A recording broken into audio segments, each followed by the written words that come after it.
Hoje é mais um dia em que o mundo se despede de pessoas que não voltarão. Alguns eram conhecidos, outros anônimos, mas todos deixaram sua marca. Pais, filhos, amigos, amores. Histórias que agora vivem apenas na memória. Este vídeo não é só uma lista de nomes. É um tributo silencioso àqueles cuja jornada terminou. Assista até o fim. Dedique um momento de respeito. Inscreva-se no canal, para que a memória deles nunca se apague. E agora, começamos! Morreu neste mês, em Recife, a escritora e pedagoga brasileira Clarice Moura de Sá, aos 76 anos, deixando um legado de palavras, gestos e lutas que atravessaram gerações. Clarice nasceu em 1948, na cidade de Maceió, em uma casa de paredes brancas e chão de terra batida. Filha de uma lavadeira e de um pequeno artesão de couro, ela cresceu em um lar onde o amor era silencioso, mas constante. Desde menina, escrevia versos nos papéis que embrulhavam feijão e lia em voz alta para os vizinhos analfabetos. Foi nesse cenário de escassez e generosidade que se formaram os pilares do seu pensamento: justiça, ternura e resistência. Formou-se em pedagogia pela Universidade Federal de Pernambuco, após anos de trabalho como babá e datilógrafa. Sua monografia, A Palavra como Refúgio, Leitura nas Favelas do Recife, tornou-se referência em estudos sobre educação popular. Em 1982, fundou o projeto Raízes da Palavra, que alfabetizou mais de 20 mil mulheres no sertão nordestino. Publicou seu primeiro livro de poemas aos 42 anos. A obra, O Coração das Coisas Miúdas, venceu o Prêmio Jabuti de Poesia em 1991, reconhecimento que deu voz nacional à sua escrita íntima, feminina e politicamente afiada. Em 2005, foi agraciada com a Ordem do Mérito Cultural do Brasil, pelo conjunto de sua obra literária e educacional. Clarice sempre afirmava: ensinar a escrever no corpo do tempo. A palavra não é para embelezar, é para libertar. Essas frases ecoavam em salas de aula improvisadas, saraus comunitários e protestos por mais livros nas escolas públicas. Ela acreditava que o verbo era a forma mais pura de esperança. Teve 2 casamentos, ambos marcados por amor e conflito. Criou sozinha 3 filhos, e dizia que a maternidade ensinou mais sobre linguagem do que qualquer seminário. Em casa, era divertida, fazia bolo de milho aos domingos, e tinha o hábito de escrever bilhetes e escondê-los nos livros da estante. Publicamente, era combativa, enfrentou governos, editoras e cátedras universitárias. Mas, em seus últimos anos, tornou-se mais silenciosa, voltada ao cuidado das netas e à contemplação do mar. Sofreu com Alzheimer nos últimos 4 anos, mas, mesmo com a memória falhando, declamava seus poemas de cor. Sua última entrevista, gravada em áudio por um grupo de jovens escritoras, emocionou o país. Ela dizia: se esquecerem meu nome, tudo bem. Mas não esqueçam que o saber tem cheiro de pão, e deve ser dividido ainda quente. Faleceu em sua cama, olhando pela janela o mesmo céu onde, criança, sonhava em ser professora. Sua obra é hoje estudada em universidades, suas ideias vivem em salas de aula rurais, e seus versos, nas vozes de mulheres que aprenderam a ler com ela. Clarice Moura de Sá deixou não apenas lembranças, mas uma era inteira encarnada em seus escritos, ideias e discípulos. Morreu neste mês, no bairro do Catete, no Rio de Janeiro, o jornalista e documentarista brasileiro Raul Nascimento Duarte, aos 74 anos, encerrando uma vida de denúncias, imagens e palavras que jamais se calaram diante da injustiça. Nascido em Salvador, na Bahia, Raul cresceu entre as ladeiras do Pelourinho e os estúdios improvisados de rádio comunitária. Filho de um operário de estaleiro e de uma costureira autodidata, foi criado em um ambiente onde a escuta valia tanto quanto a fala. Desde muito jovem, gravava sons com um gravador de fita, ruídos da cidade, vozes de feiras, discursos de sindicatos. Estudou jornalismo na Universidade Federal da Bahia, mas foi expulso no 3º ano por liderar um protesto contra a repressão estudantil. Mudou-se para o Rio, onde passou a colaborar com jornais alternativos durante os anos mais duros da ditadura. Raul fundou o coletivo Olhar de Baixo, que denunciava a violência policial nas periferias e produzia os primeiros filmes em Super 8 com moradores da favela da Rocinha. Em 1984, seu documentário Som de Rua foi premiado no Festival de Brasília como melhor obra independente.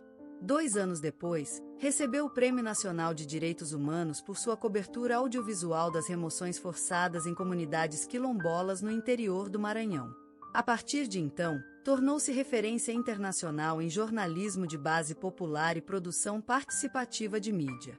Publicou livros, entre eles O Grito que Ninguém Ouviu, que se tornou leitura obrigatória em escolas públicas.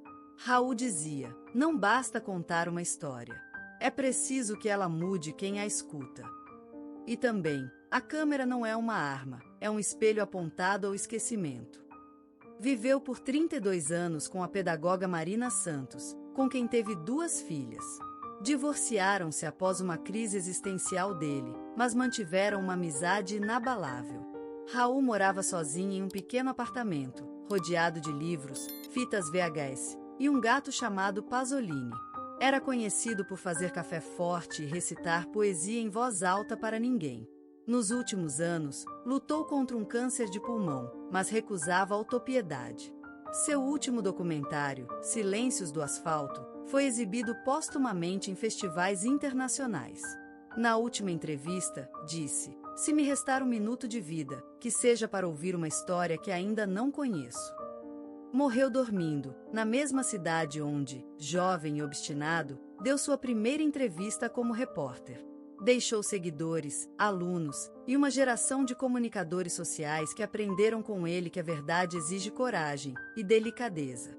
Raul Nascimento Duarte deixou não apenas lembranças, mas uma era inteira encarnada em seus escritos, ideias e discípulos. Hoje, Ivete Sangalo é muito mais do que uma cantora. Ela é uma força, uma presença, uma explosão de carisma, de som, de entrega. Ela ilumina os palcos como se neles tivesse nascido, como se cada nota que canta viesse de um lugar sagrado. O Brasil inteiro conhece o seu sorriso largo, sua voz que atravessa multidões, sua alegria que parece dançar com o vento da Bahia. Mas antes da fama, dos aplausos e dos trios elétricos, havia apenas uma menina, e um fogo que nascia em silêncio. Ivete Maria Dias de Sangalo nasceu no dia 27 de maio de 1972, em Juazeiro, uma cidade quente e viva, banhada pelo Rio São Francisco. Foi a 4ª de 7 filhos, vinda ao mundo em uma casa simples, com cheiro de café passado na hora e som de rádio em tocando forró, bolero e, às vezes, Roberto Carlos. O pai, um contador sereno de olhos fundos, amava música em segredo, guardava discos com cuidado quase religioso. A mãe, de voz doce e mãos ligeiras, era o coração da casa. Entre panelas e canções improvisadas, ela embalava os filhos, contando histórias que tinham mais verdade do que qualquer notícia de jornal. E Ivete, desde pequena, escutava o mundo com o ouvido da alma. A menina não conhecia o tempo como os adultos conhecem. Suas lembranças são como retalhos coloridos de um tecido antigo, o brilho da luz do fim de tarde nas paredes, o som de gargalhadas dos irmãos correndo descalços, o cheiro do feijão com alho, da terra molhada, do sabão de cocô no varal. Havia uma boneca com cabelo de lã, a preferida. Havia também o medo da escuridão, não da noite em si, mas do silêncio que ela trazia. Às vezes, sozinha no quarto, Ivete olhava as sombras no teto e imaginava que eram estrelas, como as que via nos olhos da mãe quando ela cantava baixinho para adormecer. E então, a pequena Ivete começava a cantar também. Não para os outros, mas para si mesma. Como se estivesse criando um lugar onde tudo fosse possível, onde a dor se transformasse em melodia e a ausência em palco. Ela não sabia ainda o que era o mundo, mas sabia o que era sentir. E essa sensibilidade, essa chama acesa dentro de um corpo pequeno e curioso, já era o começo de tudo. Era o primeiro compasso de uma sinfonia que ainda viria. Naquele lar cheio de vozes e afetos, Ivete aprendeu que cantar era mais do que emitir sons. Era cuidar, era lembrar, era existir. Ela cresceu ouvindo o riso e o choro, absorvendo a vida como uma esponja encantada. E cada emoção que guardava era, na verdade, uma nota, uma pausa, um refrão esperando sua hora de nascer. Antes de ser Ivete Sangalo, a estrela, ela foi apenas Veveta, uma menina que via luz onde outros viam sombra. Uma alma que já sonhava acordada. Uma criança que, sem saber, estava prestes a se tornar música. Enquanto os colegas riam de piadas que eu não entendia ou falavam de coisas que não me tocavam, eu escutava uma canção imaginária dentro da cabeça. Era como se a música fosse meu abrigo secreto, o único lugar onde tudo fazia sentido. A escola era barulhenta demais. Regras demais. Comparações demais. E eu, Ivete, com meu caderno cheio de rabiscos e letras de música, tentava caber num molde que nunca foi feito para mim. Lembro do primeiro festival de talentos no colégio. Eu devia ter uns 12 anos. O coração batia tão forte que parecia querer fugir pela garganta. Cantei escondendo a voz atrás de um sorriso tímido, como quem pede desculpas por ser vista. Quando a música acabou, houve um segundo de silêncio. Depois, aplausos tímidos e risinhos abafados de quem não entendeu o que eu quis dizer com meu canto. Doeu, mas também ardeu de um jeito bom, como se eu tivesse tocado em algo verdadeiro. Meus pais eram meu maior apoio, mas até eles às vezes se perguntavam se música era coisa para menina séria. Minha mãe me dizia: estude, minha filha. Música é bonita, mas futuro precisa de segurança. E eu entendia, mas algo em mim resistia. Eu queria ser chama, não cinza segura. Tive vergonha das minhas vontades por muito tempo. Sentia que ser sonhadora era ser fraca, que ter medo era falha. Mas, no fundo, eu sabia, era justamente esse medo que me fazia continuar. Medo de nunca tentar. Medo de calar o que nascia em mim com tanta força. Na adolescência, comecei a cantar nos cantos da casa, na igreja, em festas da escola. Pequenas apresentações, pequenos riscos. Mas cada nota era uma conquista. A sensação de estar em cena, mesmo que fosse num palco improvisado de chão de terra, era como respirar de verdade pela primeira vez. Nem todo mundo entendia. Algumas meninas riam das minhas roupas simples ou do meu jeito intenso. Alguns meninos diziam que eu cantava demais. Como se isso fosse algo errado. Como se ser demais não fosse, na verdade, exatamente o que eu precisava ser. Nessas noites em que chorava calada no travesseiro, prometia para mim mesma: ainda vou mostrar que vale a pena ser quem se é. Que não é vergonha sonhar alto, é coragem. E que mesmo as vozes mais pequenas podem, um dia, ecoar no mundo inteiro. Eu não sabia exatamente para onde ir. Só sabia que a música era minha estrada. E mesmo sem mapa, eu continuaria andando. Porque algo lá dentro já cantava muito antes de eu entender a letra. Não era como nos filmes, onde tudo explode em luz e aplausos. Foi silencioso, como uma onda que começa pequena, mas carrega o oceano inteiro. Cantei como se cantasse pela última vez. Cada nota era uma oração. Cada gesto, um pedaço da menina que cresceu falando com Deus pela música. Quando terminei, não ouvi nada. Nem palmas. Só o som do meu próprio coração batendo. Por um segundo, pensei que tinha fracassado. Mas então, os gritos começaram. Um mar de vozes. Braços no ar. E lágrimas nos olhos de estranhos que, de repente, pareciam íntimos. Eu tinha chegado.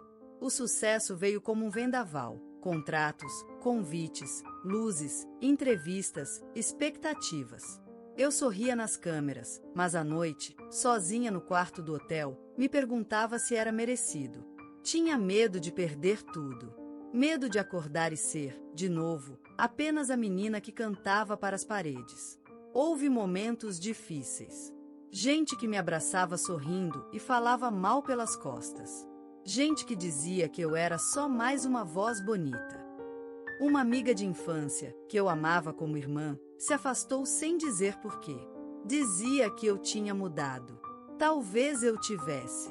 Talvez o sucesso não mude quem somos, mas revela o que já existia, escondido. Houve noites em que quis desistir. Em que cantar parecia um peso, não uma alegria. em que senti que todos me amavam, mas ninguém me conhecia, nem eu mesma. Mas então, em uma apresentação no interior da Bahia, olhei para o público e vi uma menina segurando uma boneca. Ela me olhava com o mesmo brilho que eu tinha nos olhos quando sonhava no meu quarto. E eu entendi, eu estava cantando por ela. Por todas as meninas que sonham alto. Por todas as mulheres que duvidam da própria força. O verdadeiro sucesso não é estar nos palcos maiores. É não se perder no caminho até eles. Hoje, ainda canto com medo. Mas é um medo bom. Um medo que me lembra de onde vim. Que me faz querer merecer cada nota. Cada abraço. Cada aplauso. Porque agora eu sei, minha voz não é só minha. Ela é ponte, é cura, é chama. É tudo que fui, tudo que perdi e tudo que ainda sonho ser. E enquanto houver alguém ouvindo, eu vou cantar. Mesmo com a alma tremendo. Mesmo com o coração em pedaços.